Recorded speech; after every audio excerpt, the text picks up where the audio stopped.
presentación. Comentábamos antes de iniciar este acto que estamos en el mejor sitio para la presentación del libro, lógicamente, en la villa de Medellín, lugar de nacimiento del conquistador Hernán Cortés, protagonista del libro que vamos a presentar, y también no solamente por el lugar, sino también por la efeméride. Hace 505 años, el insigne conquistador Hernán Cortés, hijo más ilustre de esta villa, se encontraba con el gobernador del Imperio Azteca, Moctezuma. Es decir, qué mejor lugar y qué mejor fecha para hacer este acto. Repito lo que decimos en muchas de las conferencias, por ejemplo, en la Semana Cultural de la Hispanidad, que celebramos recientemente. Son muy necesarias este tipo de ponencias porque arrojan luz sobre un personaje que, por desgracia, hoy día es muy controvertido, pero que en este lugar le tenemos mucho cariño como personaje ilustre de la historia de España y de la historia de la humanidad, como es Hernán Cortés. Creo muy necesario que personas de reconocido prestigio arrojen esa luz, aporten datos objetivos sobre una figura que, más allá de la controversia, hizo una gran aportación en la historia de la humanidad. Hoy día, por desgracia, se está utilizando en el ámbito político como arma arrojadiza entre personas, entre estados, y creo que nosotros tenemos que estar muy por encima de eso, no caer en esas polémicas, en esos populismos que utilizan su figura, sino que tenemos que analizarla, lógicamente, con criterio científico, con criterio objetivo y con rigor histórico. Yo no pretendo extenderme más, yo no soy el protagonista hoy aquí de esta presentación, simplemente decirles a todos, lo que he dicho al principio, que bienvenidos, que disfrutéis de esta ponencia. JJ Tomás, aquí tenéis vuestra casa para lo que necesitéis. Muchísimas gracias por haber contemplado esta posibilidad de presentar aquí el libro en este lugar y en esta fecha. Aquí tenéis al Ayuntamiento de Medellín para lo que necesitéis, siempre en defensa de la figura de nuestro más ilustre paisano. Y nada, recordarles que van a tener también disponible esta ponencia en nuestro canal en Facebook. Por motivos técnicos, la tecnología es así, no lo vamos a poder retransmitir en directo, pero esta misma noche estará publicado para que le podamos dar toda la difusión a esas personas que no nos han podido acompañar pues aquí. Sin más que añadir, muy buenas noches y comenzamos la ponencia. Muchísimas gracias.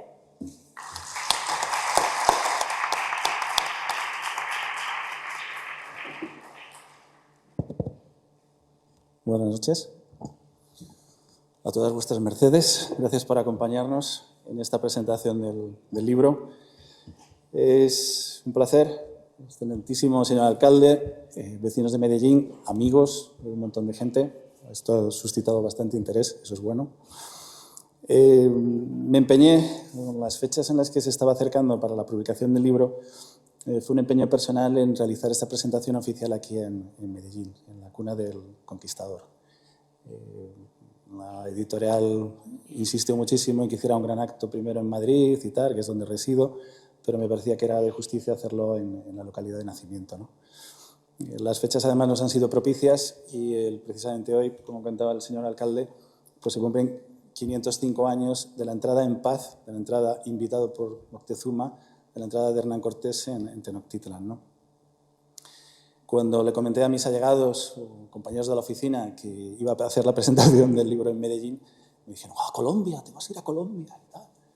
Entonces, señor alcalde, hay que hacer más cosas para poner a Medellín en el mapa, ¿eh? Porque es que ni siquiera preguntaron por Medellín en México, que está muy cerquita de Veracruz, ¿no? Enseguida todo el mundo se fue a Colombia y al cártel, ¿no?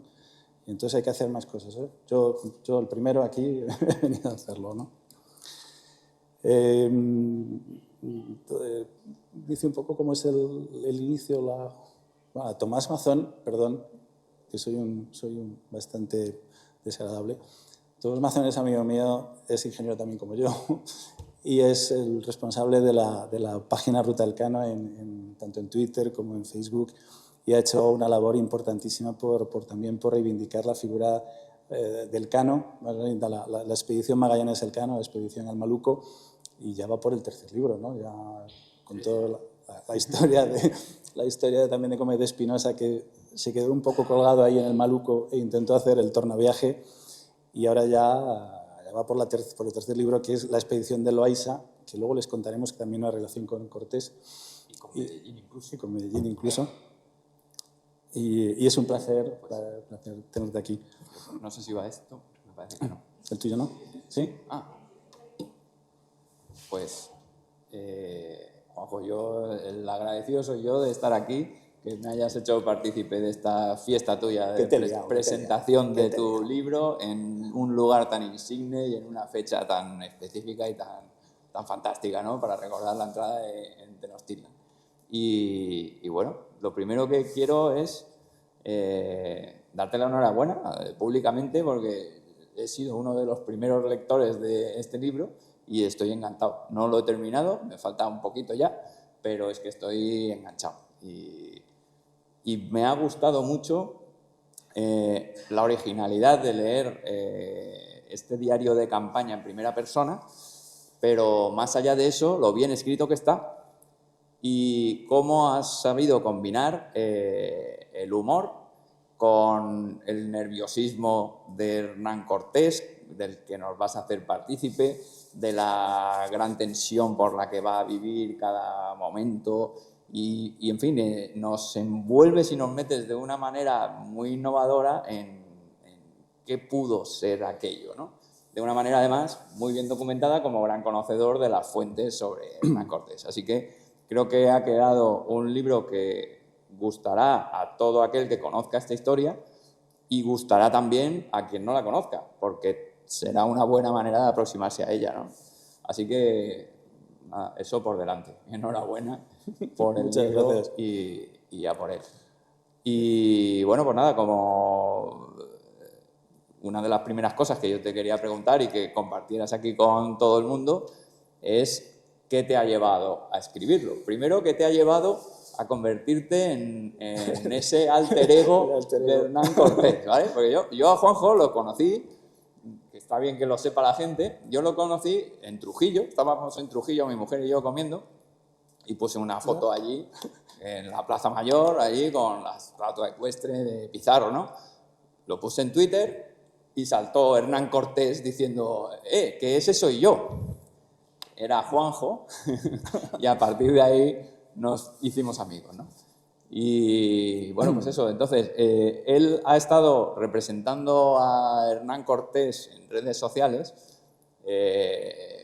y ha llegado a convertirse en un alter ego de Cortés. Así que esto quizás sea la evolución natural de todo eso, pero cuéntanoslo. ¿Qué es lo que te ha llevado a escribir?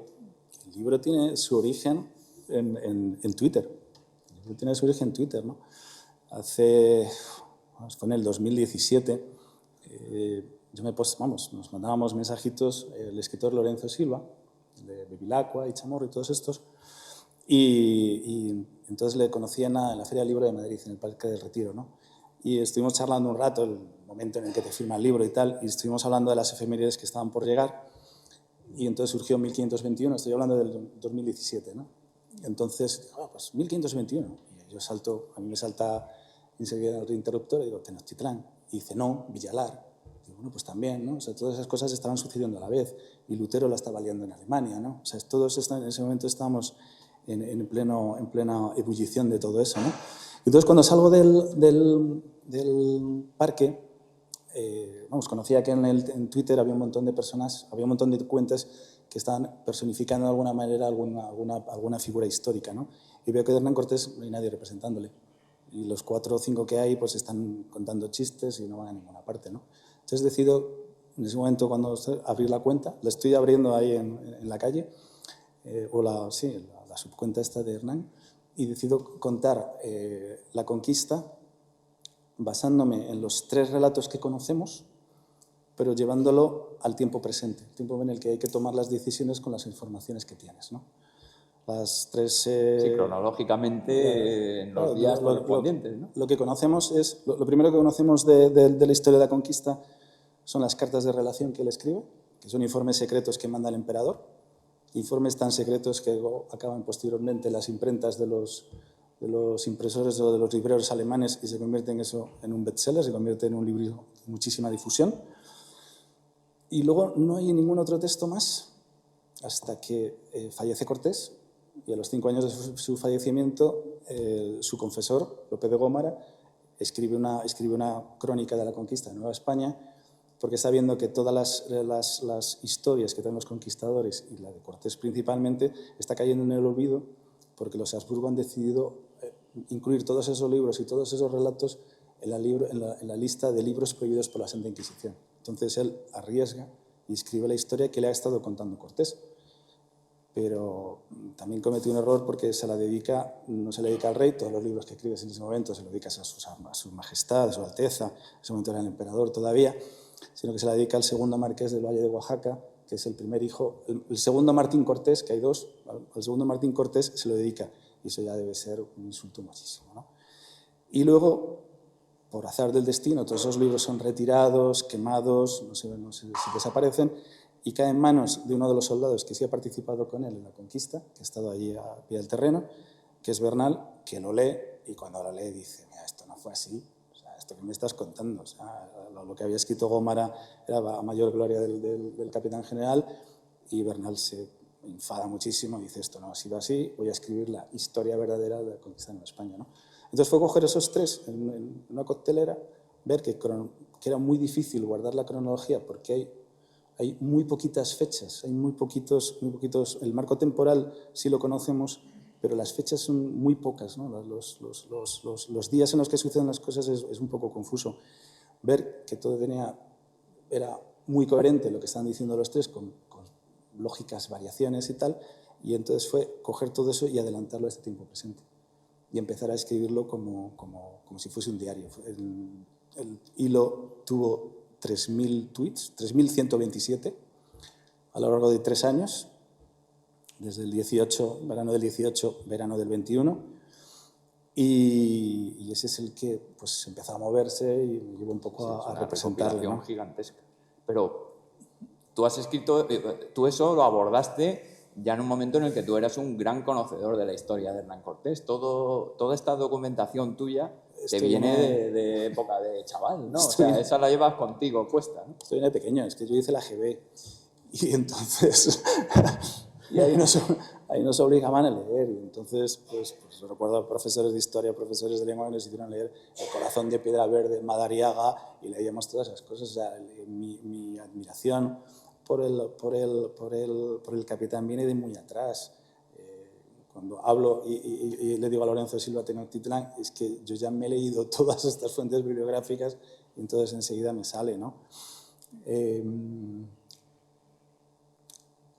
De alguna manera, ese hilo era mucho más rico, ¿no? O sea, ahora esto está enfocado en su figura, esto está en primera persona. El hilo me permitía jugar con muchos personajes en distintas situaciones, incluso uno podía estar, Cortés estando todavía en Tlaxcala y sus procuradores estaban en la península dándole el tesoro al emperador, ¿no? Al que iba a ser emperador en ese momento, ¿no? Entonces te permite muchas más cosas.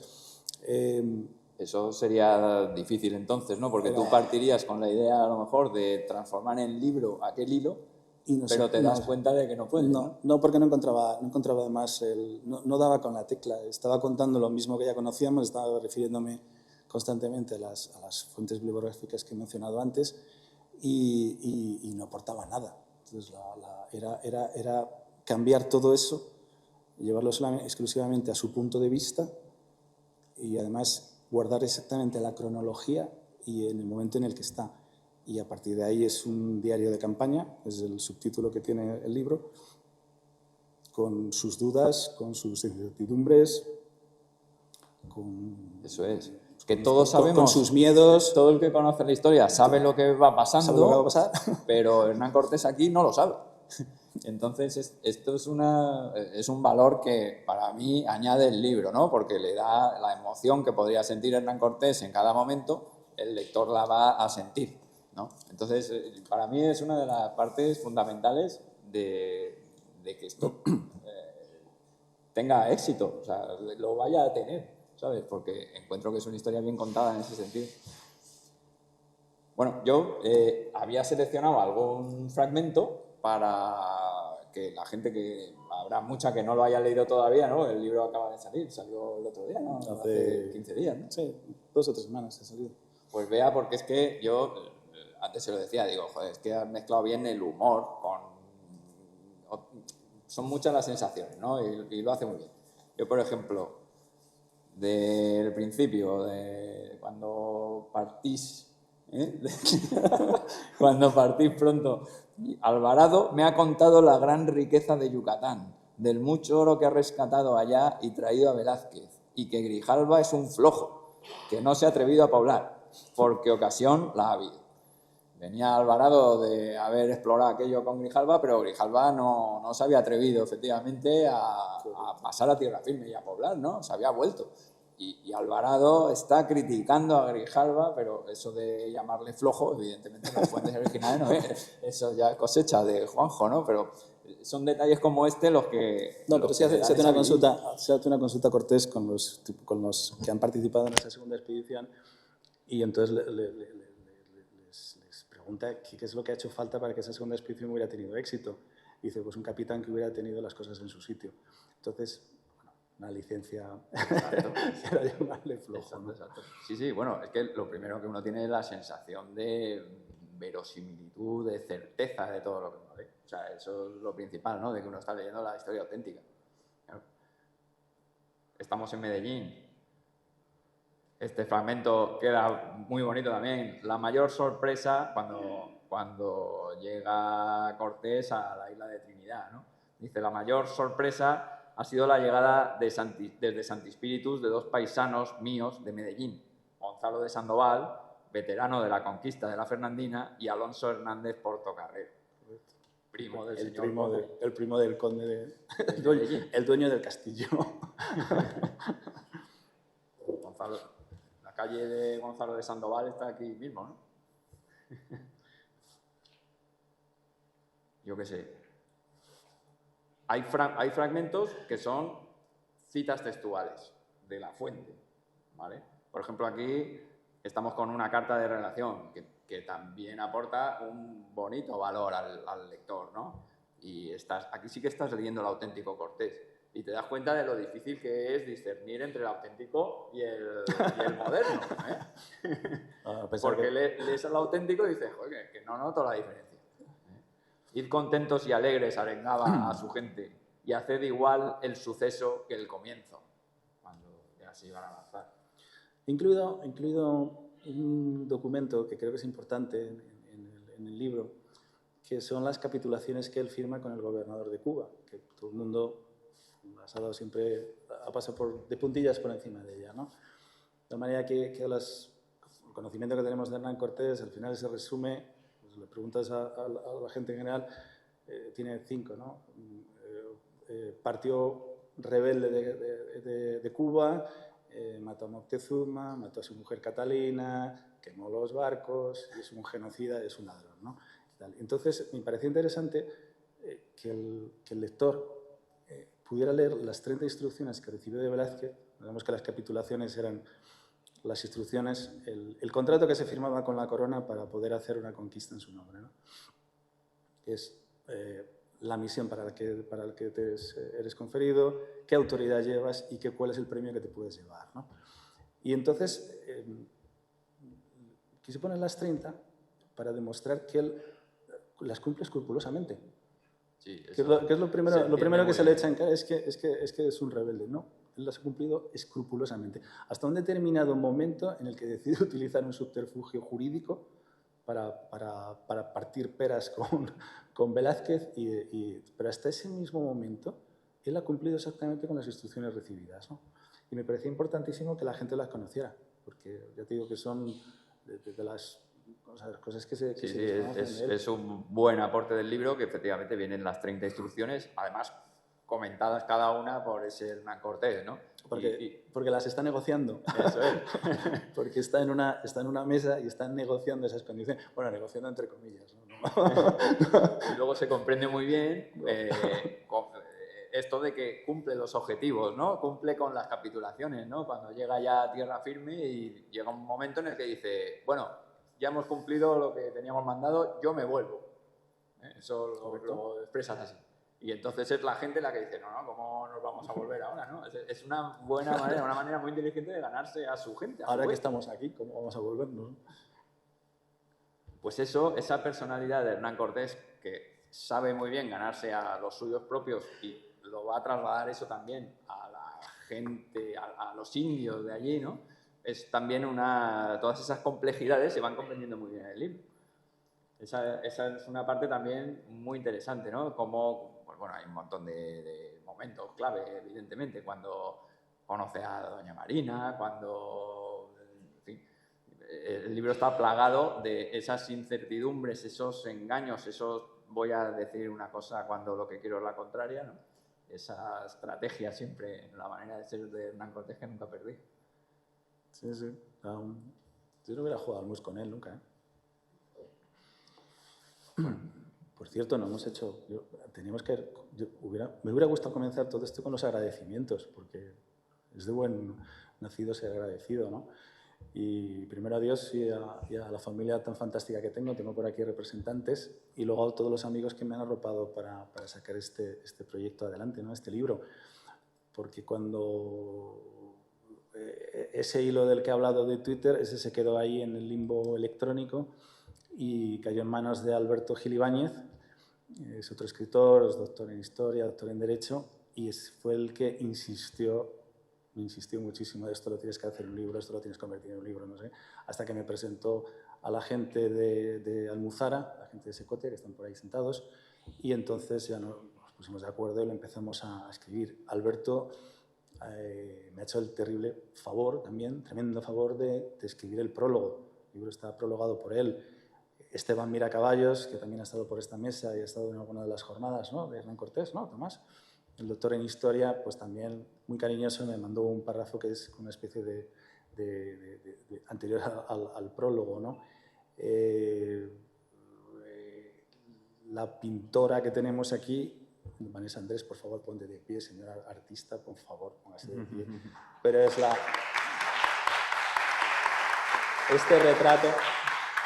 este retrato, anticipo que tiene dueño, así que cuidaditos, tiene dueño.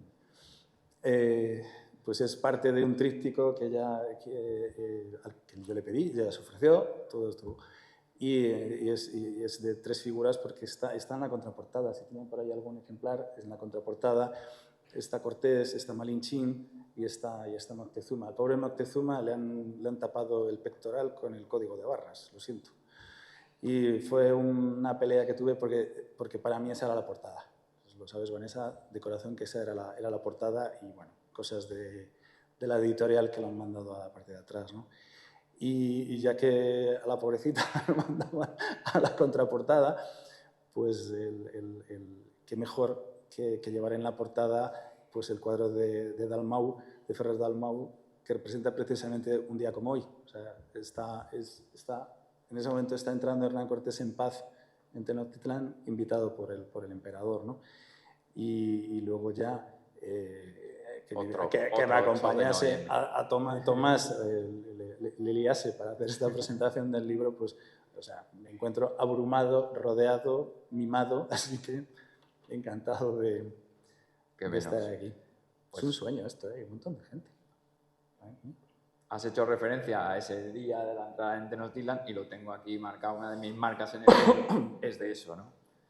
Con todos los caminos a reventar de gente, casi no podemos ya avanzar. Por una calzada ancha hemos llegado a Iztapalapa. Al fondo sobre el lago ya vemos Tenochtitlan. Parece obra como de encantamiento, como las que se cuentan en el libro de Amadís, con esos castillos y mezquitas de piedra como flotando en el agua. Los hombres han quedado mudos y no hay palabras para describir lo que vemos, que parece que estamos viviendo en un sueño. Hoy es el aniversario de eso, ¿no? 8 de noviembre de 1519. Atentas las compañías, que nadie se me despiste ahora. El encuentro de los mundos, ¿a ti qué te ha evocado siempre? Bueno, es algo increíble el haber llegado hasta esa situación después de aprovechar la buena suerte que tiene, ¿no? Porque está tocado por el destino, ¿no? Aparte de estar tocado por el destino, es un perfecto lector de las mentes de los hombres, sabe qué es lo que tiene que hacer para conseguir todo de cada uno, ¿no? pero los milagros de encontrar a los intérpretes y de poder a través de ellos entender perfectamente cuál era la situación en Mesoamérica, ¿no? En el Valle del Anáhuac, para saber cómo podía ir a entender a cada uno de ellos es fundamental, ¿no? La alianza que consigue con Tlaxcala es la que lo consigue todo. Tlaxcala le va a aportar los hombres que necesita, pero le va a apoyar moral y militarmente en otros varios, o sea, en 2 o 3 momentos más adelante de la historia, cuando las cosas se tuerzan, ¿no? Pero con una gran habilidad al principio de Cortés, porque al principio todos eran potenciales enemigos, todos le hacían la guerra en los primeros encuentros, había ahí unos recelos enormes y Cortés se los gana, ¿no? Es que eso ocurre una cosa muy curiosa porque los embajadores o los espías, más bien mexicas, van incrustados en su hueste. Entonces, allí donde van dando, cuando comienza ya la marcha, lo primero que ven los pueblos es que son mexicas. Por eso de ahí suceden varios malentendidos y por eso tiene batallas, ¿no? Porque se creen que son mexicas, ¿no? Y Cortés siempre ha estado cuidándose mucho de ver con quién se alía, ¿sabes? Porque no está entendiendo, o sea, cuesta entender la situación y cuesta elegir en ese momento quién es tu mejor aliado para obtener alcanzar la meta, ¿no? Entonces, todo el mundo parece que anda con pies de plomo, ¿no? Sin saber a qué apostar realmente, ¿no? Hasta que la cosa se vuelve más clara cuando ya Moctezuma es apresado, ¿no? Todos los demás lo ven. Eso es una osadía. Eso es impresionante. Eso es una osadía tremenda. O sea, estamos hablando de una persona a la que no le podías mirar a los ojos.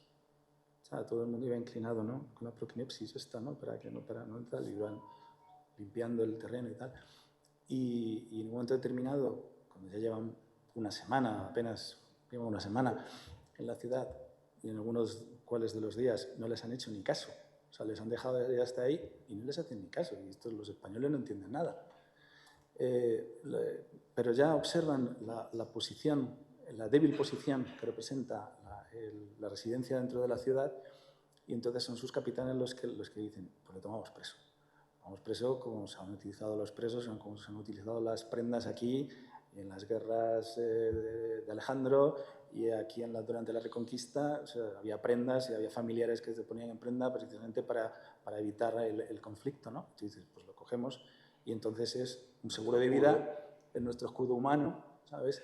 Y eso para él es impensable, o sea, eso no le entra en la cabeza. O sea, alguien que era intocable para el resto, que alguien le apresara, le pusiera unos grillos, ¿no?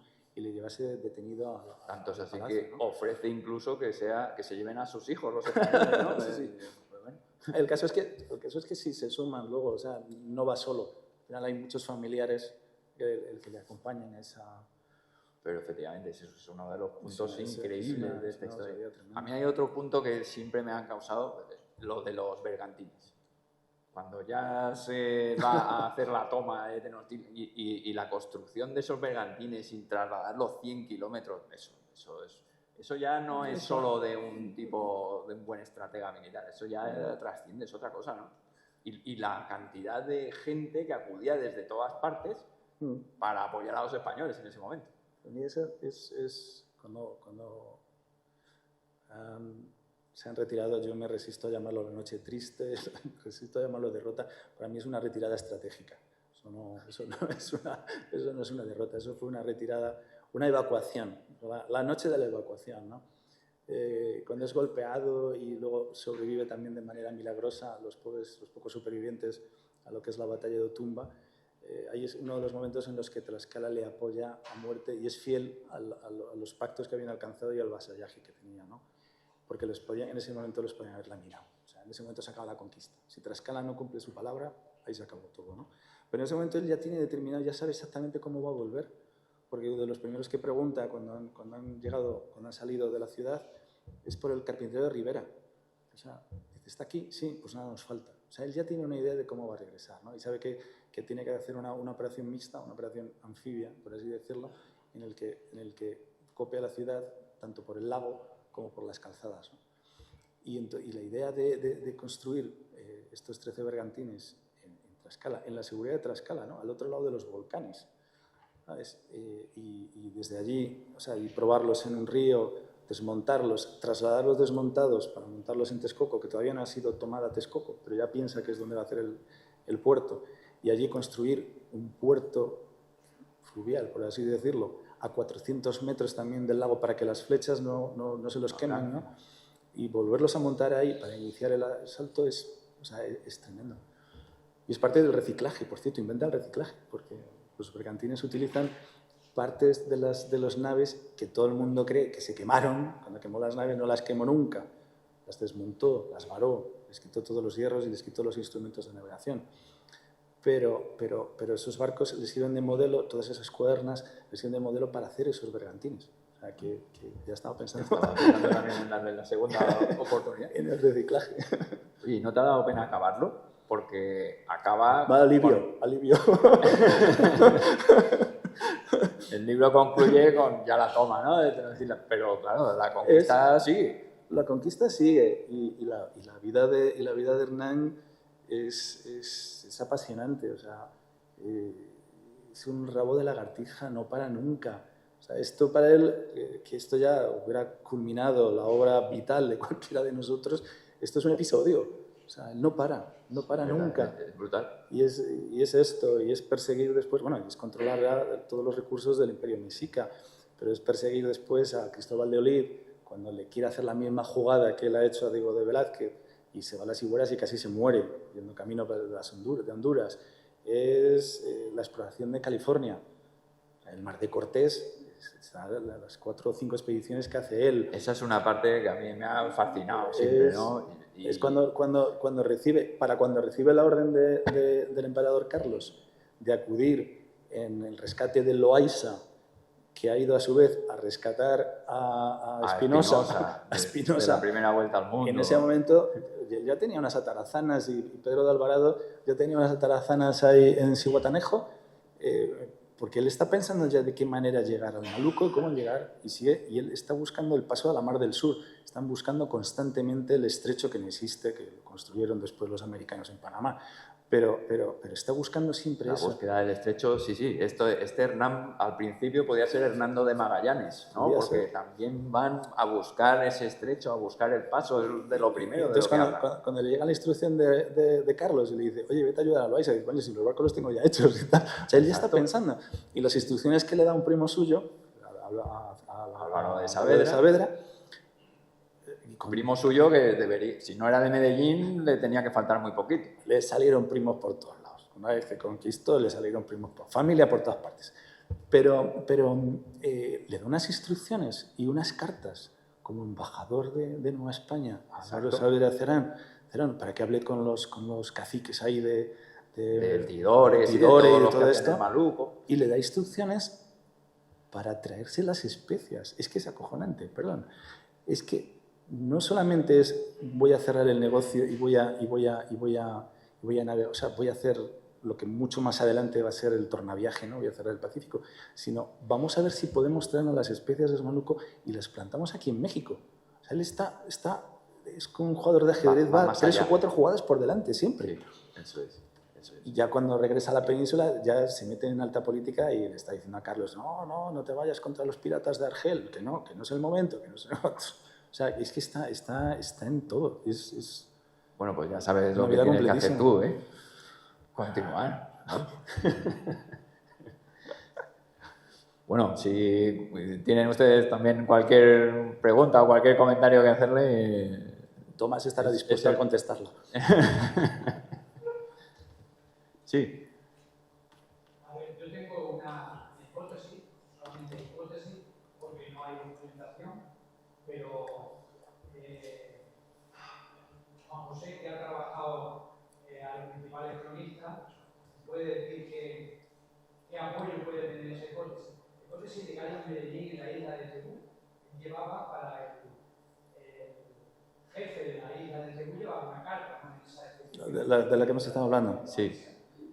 ¿Realmente podría ser esa expedición en la que se funda el Medellín de la isla de Cebú? Pasa palabra, Tomás. No. Sí, no. Fueron los de Álvaro de Saavedra. De Álvaro de Saavedra salieron 3 naves desde Zihuatanejo. ¿Y se pierden 2? Se pierden 2 de camino, solo llega a la nao Florida, pero llega a Tidore, efectivamente. Allí encuentra a los expedicionarios de Loaiza. Los apoya, pero lo primero que hacen es intentar volver. Y ese regreso fracasa. A mitad del Pacífico se dan cuenta de que no van a ser capaces de avanzar más y regresan de nuevo a Tidore. Se pertrechan mejor, reparan la nave y vuelven de nuevo a intentar regresar a Nueva España. Y otra vez fracasan. El segundo tornaviaje vuelve a fracasar. Así que ya los solo 18 marinos que sobreviven ya se integran con los de Loaiza y no van a tener ocasión de dirigirse a Cebú, que es una isla que queda, pues no sé, pero a unos 1000 kilómetros al norte a lo mejor, ¿no? Así que en ese viaje no. Ya a partir de que llegaran los de Villalobos, ellos ya sí que algunas de las naves se mueven por la zona de esa isla, aunque no fundan poblaciones, y ya quienes sí lo hacen son los de Legazpi. Y eso ya pues no lo sé, la verdad. Yo lo que quería comentarles es que Hernán Cortés es una de nuestras figuras extraordinarias de la historia, ¿no? Y es a diario vilipendiado, ¿no? Y me parece que ha sido hoy mismo cuando que Bardem, o uno de los Bardem, o alguno de los Bardem, ¿no? Pues ha pedido perdón en nombre de no sé quién, bueno, pues puede pedir perdón en nombre de quien le dé la gana, ¿no? Yo creo que no tenemos que pedir perdón por nada. Llevamos nuestra cultura, nuestra fe y nuestra ley, nuestra religión allí, de la misma manera que la recibimos de todos los invasores que han llegado a esta península desde hace 22 siglos. O sea, aquí tenemos leyes y que tenemos una religión y tenemos una fe que fue impuesta por los que llegaron de fuera. No me estoy inventando nada, ¿no? Entonces, es muy tarde. 5 siglos después es muy tarde como para andar haciendo unas recriminaciones que no vienen a cuento, ¿no? Nadie que conozca un poco la historia de la humanidad y que esto es una historia violenta y de conquistas y de imposiciones de los que llegan de fuera, pues nadie está pidiéndole perdón a nadie, menos después de 5 siglos, ¿no? O sea, lo encuentro infantil y tonto. Es como si nosotros estuviéramos reclamando a Aníbal la plata que se llevó y a los romanos el oro que se hablan de las médulas. Es todo muy absurdo y no sé a qué responde, ¿no?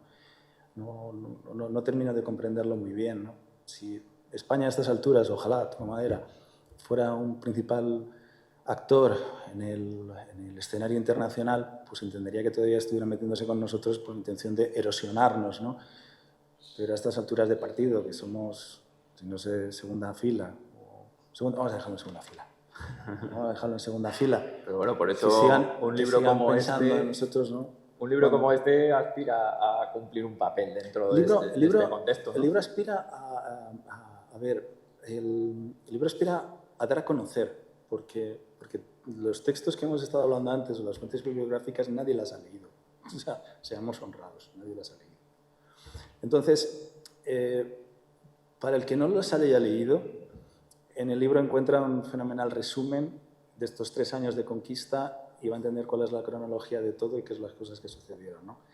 Y para que sí las conoce, pues va a ver que tampoco me estoy inventando nada, pero tiene otro toque, tiene un toque más íntimo, más personal, más socarrón, podríamos decirlo también a veces, de la historia. Y obligación es decirle a los que no la hayan leído las fuentes bibliográficas que por favor las lean. O sea, si este libro les ha gustado, pues que a continuación vayan a las fuentes bibliográficas y se las lean. Pues van a conocer la historia de la mano de los 3 escritores que hemos estado hablando antes, ¿no? Y parece que no, pero vamos, que sigamos todavía discutiendo a estas alturas que exista o no exista la leyenda negra, cuando se siguen exagerando o inventando nuestros errores, que yo no estoy diciendo que no los cometiéramos, claro que los cometimos muchos errores y tuvimos muchos éxitos, ¿no? Se ocultan de alguna manera o se nos roban nuestros éxitos, ¿sabes? Hay muchísimas cosas que se están apropiando los anglos de cosas que hemos hecho nosotros, ¿no? Continuamente para atacarnos se está obviando cuál era la coyuntura histórica en ese momento, ¿sabes? y el análisis comparativo temporal. O sea, nosotros no éramos una excepción, no éramos un bicho raro. Estábamos en un momento en el que todos los países hacían lo mismo y todo el mundo tenía la misma ansia de conquista y de ser, predominar sobre los demás, ¿no? Y luego ya si, a colmo, ves todas estas cosas desde una óptica, te pones unas gafas del siglo XXI y pretendes entender a caballeros de hace 5 siglos con el ortograma que tenemos ahora mismo, pues todo nos parece unas aberraciones, unas barbaridades, una violencia innecesaria y todas estas cosas, ¿no? Es que, perdona, es que no puedes entender el siglo, no puedes entender lo que ocurrió hace 5 años si piensas así. Y si le das ya finalmente una manita de ideología, entonces ya ni te cuento, ¿no? Entonces creo que tenemos, cuando hablan de la presunta anomalía española, es que hemos dejado que la historia nos la escriban los demás. O sea, no hemos escrito nuestra propia historia. Es que la historia la han escrito nuestros enemigos. Y no solamente la han escrito nuestros enemigos, es que mucha de nuestra población se la ha creído. Entonces tienes aquí a la mitad que está creyéndose cuáles son las mentiras que contaron nuestros enemigos, que lo único que querían hacer era erosionar. Oye, te quiero quitar, hasta que lo consiguieron, ¿no?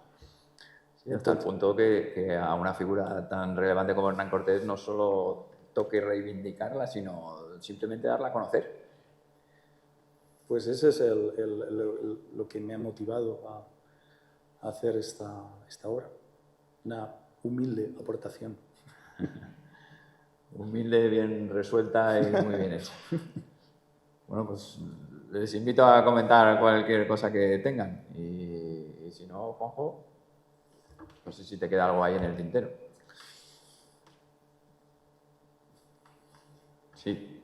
Yo creo que es tan importante esta labor de divulgación como la de investigación que hacen los investigadores. Porque si los investigadores quedan su estudio en bibliotecas virtuales, en archivos en bibliotecas que luego no se leen, yo creo que esta labor de divulgación es tan importante, no me atrevo a decir que sea ni mayor ni menos, pero por lo menos tan importante como la de los investigadores. En divulgar y sobre todo para que empecemos a sacudirnos ese complejo de culpa ahistórica, yo no siento. que tienen muchos españoles porque no hemos creído lo que nos han escrito. Y es que a mí, en este punto me gusta, quizás exagero, pero le estamos dando pocas armas a nuestros chicos. A ver, esto es una chorrada mía, ¿vale?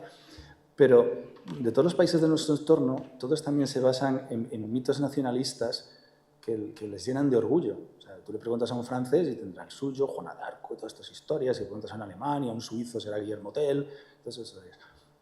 Nosotros no permitimos que nuestros chicos tengan esas anclas, que tengan esos fijos, ¿no? Entonces, parece que tienen que salir del exterior y decir, yo soy español, bajan la cabeza, no, lo siento, es que yo soy español. ¿Sabes? Cuando todos los demás levantan, son orgullosos, y lo digo ya los americanos o los británicos, ¿no? Oh, es que tenemos todas estas figuras y tal, no sé qué. Pues nosotros tenemos figuras extraordinarias, tenemos que darlas a conocer. Y tú no tienes que sentir ninguna vergüenza por lo que hicieron tus antecesores. Al revés, tenemos que sentir muchísimo orgullo por lo que hicimos. Porque teníamos otra manera de hacer las cosas. O sea, los hispanos tenemos una cosa totalmente distinta al sentimiento práctico que tiene un anglo, ¿no? Nosotros somos de otra manera, ¿no? Pero no les insuflamos ese orgullo a los chicos. Entonces, a lo mejor estoy exagerando, como digo antes, pero necesitan de ese orgullo para poder competir en el mercado laboral. Ahora ya el mercado laboral ya no es me quedo aquí, ¿no? Ya estoy compitiendo con el resto del mundo. No puedes sacar a gente que sale acomplejada. O sea, en la casilla cero ya están acomplejados. No, perdona. Eres español, es un honor, es un orgullo. Y deberías sentirlo así. He dicho. Me aplaudo. Creo que no se me ha olvidado a nadie por agradecerlo, por cierto. Creo que he agradecido a todos. Voy a repasar, pero creo que no se me ha olvidado a nadie. Bueno, es que tenía aquí otro ejemplo. Es que este año, uno de los premiados del Nobel de Economía de 2024, James Robinson, opinó hace 2 semanas o hace 3 semanas La pobreza y la desigualdad en Hispanoamérica están profundamente arraigadas en el colonialismo y la explotación de los indígenas. ¡Una leche! Si los indígenas cuando mejor vivieron fue cuando estábamos allí, y cuando llegaron el tema de las independencias, eso se convirtió en una guerra civil. Y no importaba si eras indígena o eras criollo, y si eras realista o no eras realista, porque en cada una de los virreinatos, cada una de las zonas dentro de los virreinatos entendía esa independencia de una manera.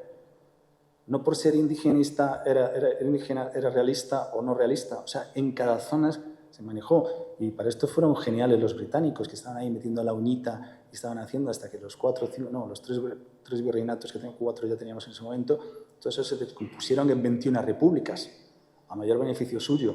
¿Sabes? Cuando lo que hicieron fue robarles el oro que tenían en los bancos nacionales y a continuación les entramparon en unas deudas británicas, deuda inglesa, que lo llamaron, y los han tenido entrampados por el dinero que les prestan a las independencias 2 siglos, que ha llegado hasta 1980, 1970, estaban pagando todavía el dinero que les habían prestado para independizarse de España, cuando les habían robado el dinero, el oro, y se lo habían llevado a Londres. Y me dices que la culpable de todos estos países que no alcanzan todavía otro estatus es que era el colonialismo. Porque a mí es de una hipocresía bárbara, vamos. Bueno, yo si quieres concluimos con un fragmento que tengo aquí seleccionado para tal fin. Vale, bueno, espera, no me resisto a ponerles esto. Es que esto lo hizo un amigo mío. Esto es un compañero mío de esgrima y es un actor de doblaje. Le ha puesto voz aquí a la portada y la verdad es que se ponen los pelillos así como escarpias. No sé si se va a oír bien. Yo, Hernán, diario de campaña. Sumérgete en la mente del hombre que cambió el curso de la historia.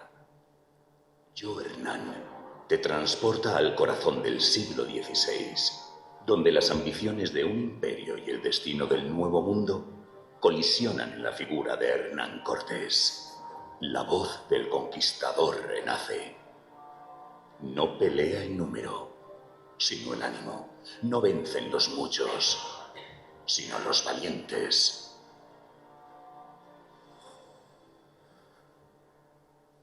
Y me hizo mucha ilusión y dije, bueno, pues lo voy a poner. Yo, Hernán. Uy, espera. Diario. Que entramos en bucle. Bueno, pues voy a leer ese último fragmento que creo que es bonito para concluir. Aprovechando que mañana comienza el tiempo de Adviento, le he pedido a Olmedo que empiece a explicarle al Gran Señor los asuntos de la fe verdadera y nuestra religión católica.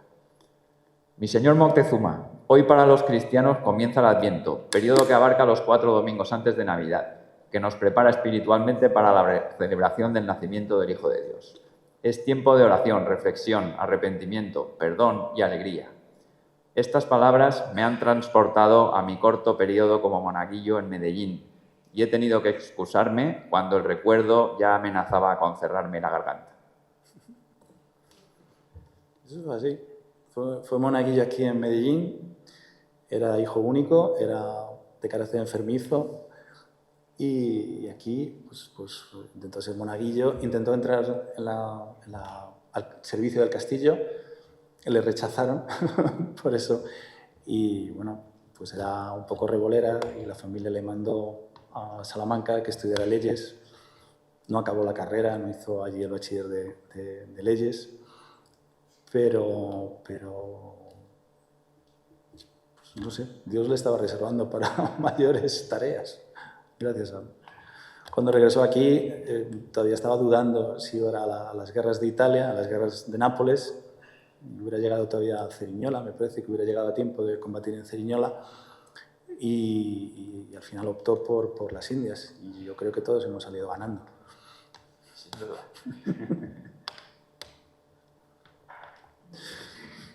Tío. Un placer.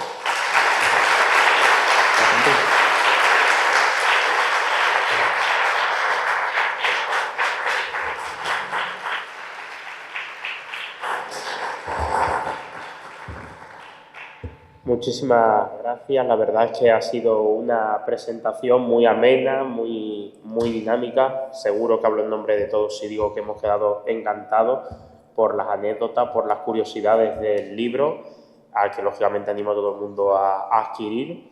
Y nada, recordaros lo que he dicho al principio, que estáis en vuestra casa. Me alegro de que esto sirva para seguir potenciando, como es de justicia, la figura de nuestro más ilustre paisano, de Hernán Cortés. Y por parte del excelentísimo Ayuntamiento queremos tener un detalle con vosotros para que nos recordéis siempre. Vamos a hacer entrega de lo que, bueno, muchos de los que nos acompañan en las ponencias, en las distintas ponencias que se realizan culturales aquí en Medellín, ya conocen, una réplica de la esfinge que se encontró en el Teatro Romano de Medellín. Se ha convertido en un símbolo para nosotros. Es una réplica realizada por un artesano de Zalamea de la Serena, una localidad cercana aquí a Medellín.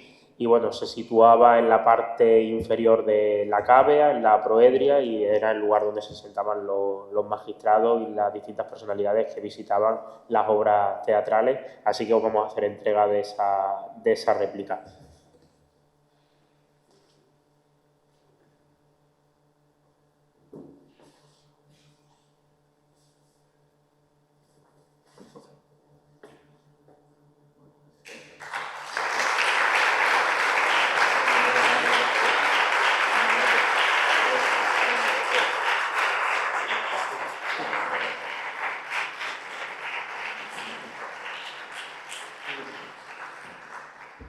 Pues nada, muchísimas gracias a todos por asistir a esta conferencia. También gracias a las personas que nos vayan a ver a través de las redes sociales. Que paséis muy buena noche.